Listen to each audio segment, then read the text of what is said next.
Сәлеметсіздер ме оқушылар? Бүгін біз 2 сынып оқушыларына қазақ тілі пәні бойынша 2 сабақты өтетін боламыз. Оқушылар, бүгін біз «Мен 8-демін» тақырыбымен танысамыз. Мен 8-демін, мен 7-демін, сен нешедесің? Олай болса, жаңа сөздермен танысайық. Нешедесің? 7-демін, 8-демін, жақсы көремін. Тыңдалым оқылым тапсырмасы тыңда, қайтала оқы. Мен 7-демін, менің 1-ші сыныпта оқимын.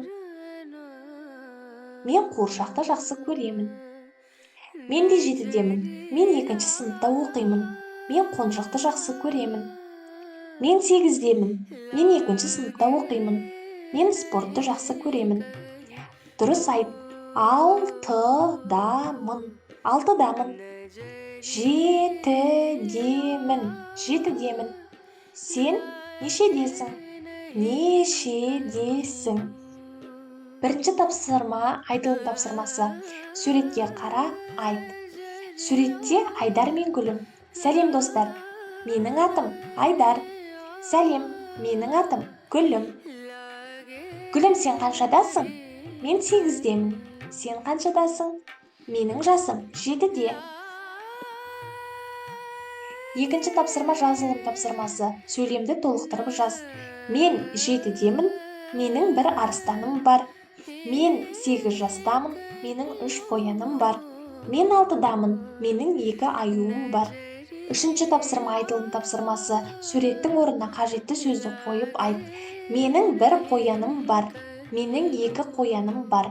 Менің 3 қояным бар. Менің 4 қояным бар. Менің 5 қояным бар. Тілдесім айтылым. 4-ші тапсырма. Достарыңмен сөйлесіңдер. Сенің атың кім? Менің атым Айдос. Сен нешедесің? Мен 7-демін. Сен қаншадасың? Мен 7-демін. 5-ші тапсырма тілдесім. Шеңбер жасап тұрыңдар. Оң және сол жағындағы баладан неше жаста екенін сұрап диалог құрыңдар. Гүлім, сенің жасың нешеде? Менің жасым 8-де. Қымбат, сенің жасың нешеде? Менің жасым 7-де. Кел жаттайық. Мен 7-демін, өсемін, жетілемін. Ұланың мен боламын, қымбатты туған елім. Сен нешедесің?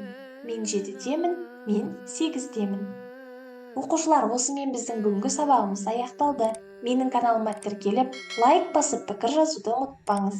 Келесі сабақты жіберіп алмаңыз. Сау болыңыздар.